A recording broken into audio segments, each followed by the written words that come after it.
घरी बसून आठवण करून काय उपयोग आहे? हां, शाळेत आली पाहिजे की नाही तू? हां, का नाही येत होती शाळेत सांग बरं? शाळेत का नव्हते, कालच नव्हते आली. फक्त कालच नव्हती आली? का नव्हती आली काल? उगच उगच उगच घरी राहायचं असतं. तुला कसं कळत नाही? मला करमत नाही तुझ्याशिवाय.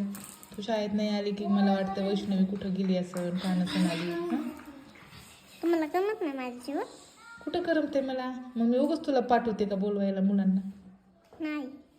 मुलांना त्याच्यामुळे तर पाठवत असते ना मी, वैष्णवीला घेऊन या म्हणून. तुला तर काही काळजीच नाही मॅडमची, शाळेची पण नाही, मॅडमची पण नाही. हां, येशील का इथून पुढं दररोज? हो.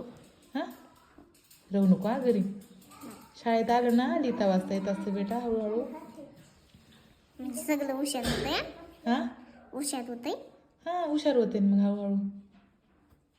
तू शाळेत नाही आलो कशी हुशार होशील? घरातच राहायला हुशार कशी होशील सांग बरं? हां,